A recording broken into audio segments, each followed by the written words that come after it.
What up, guys? That Comic Awesome here with another review, doing Spirit of Vengeance number 5. Apparently this is the final issue. I didn't know when starting this that this was a mini-series, or a limited series.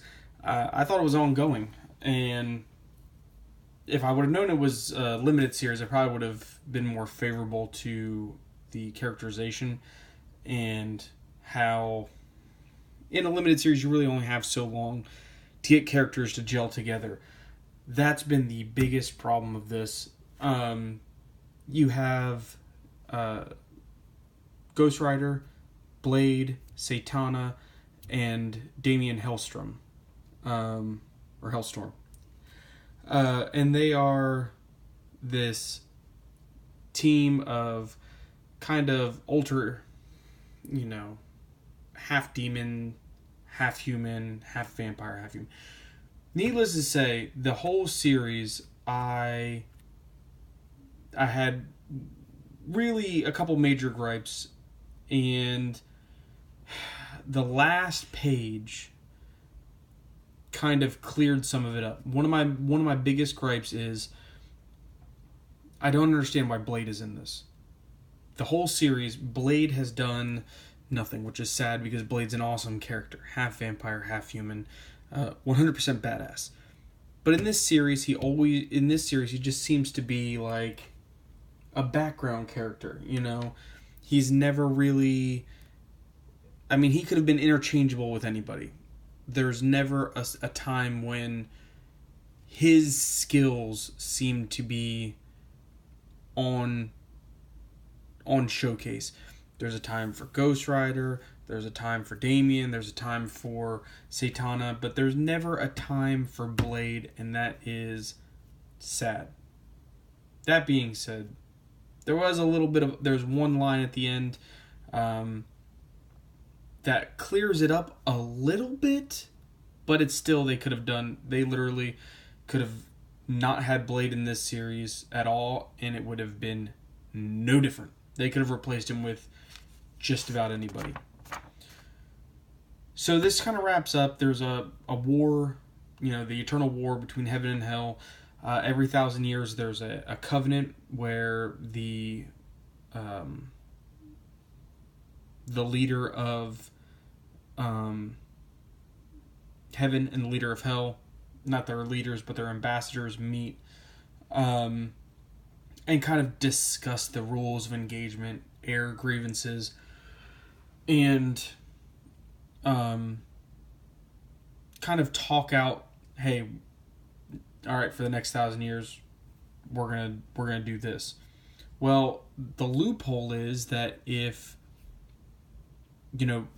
once the covenant is engaged, no demon or angel can enter this arena, and this arena is on Earth, but there's apparently a loophole where humans can enter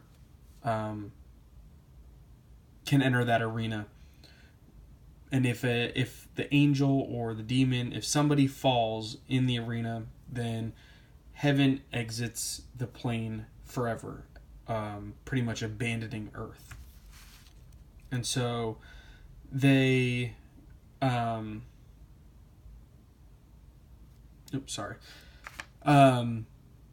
so obviously the group have to prevent this. The way this is going to be accomplished is the sorcerer named Nicodemus has gathered up all the pieces of the Judas silver, which is what Judas was paid to betray Jesus, and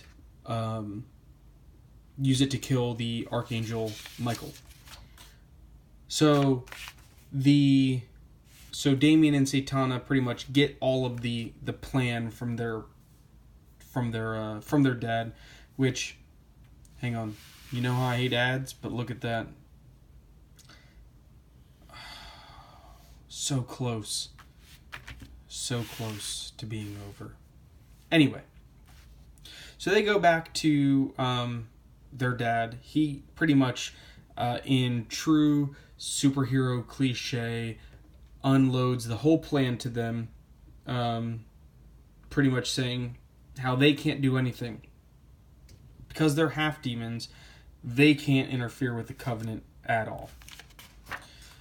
So the covenant begins, and again, Michael, if you read or you saw my last review, to me, Michael looks like Brock Swanson from the Venture Brothers. Just like chiseled blonde man. So Michael and Blythe is the Hell ambassador. Begin, and Michael kind of is like, "Hey, look, if we're going to start by airing some grievances, I have some feelings that you're up to something." So meanwhile, the group is kind of out on the outskirts of town.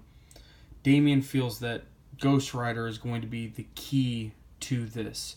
So they have to catch Nicodemus, who is heading right towards the scene. Meanwhile, of course, demons are in hot pursuit. So you got a kind of picture of Damien in like full form, which even Satana even mentions it's good to see him that way. Again, the art in this series has always been, to me, too close to the action. Like, you can't... It's very hard sometimes to see what is going on. Like, there's his arm bent that way. I mean, it's very abstract, and it's just, to me, it doesn't feel like it fits a series. So you get like the action shots like this, but then you get Disney animation for like the faces, and it doesn't mesh. Like, anytime you see Ghost Rider, it's just like, "Rah!" And then anytime you see just characters, it looks like a dark Disney cartoon. So anyway, Rosin, who is Nicodemus's pretty much second hand or right hand, because she owes him a favor, holds Ghost Rider at bay. Meanwhile, as Damien and Satana are dealing with the demons, a group of angels show up to kind of be like, "Hey, look, we got this. You go take care of, what's going on." And there's this great scene. And see, like, stuff like this is cool, but it doesn't... So you have a very crisp, clear picture here. It doesn't fit when you get this whooshy blur of, whatever. So then, of course, Nicodemus is able to penetrate the Covenant bubble, and he's like, "Hey, I'm gonna do my business." Again, it's very maniacal. Like, throughout this whole series, I never understood what Nicodemus gets out of this. Like, like, okay, you're gonna prevent heaven from being a part of Earth, but like, I don't really get what he gets. He's just, again, even, the devil even says he's a patsy. So of course, and then Blade and Rosin are fighting, or Ghost Rider and Rosin are fighting, and of course Blade does his one thing this issue, and pretty much is like, "Hey, I got this. You go take care of what's going on in the Covenant." So that pretty much the Judas Silver was formed into this missile, this giant bullet. What an awful weapon. Like, you'd think that it would be something cool. Something cool like a sword or an axe or whatever. But like a giant bullet, it's just like, bleh. But of course, Ghost Rider is able to kind of like take the hit and block Michael from being hit, which saves, the Covenant. And just like that, Blythe is like, "I'm out. Like, see you later." And of course, Johnny's like, "I'm alright." I kind of like the way Ghost Rider's drawn here, but I don't like the way Johnny is drawn. And I'm going to skip to the end because there's a line, again, that is pretty badass.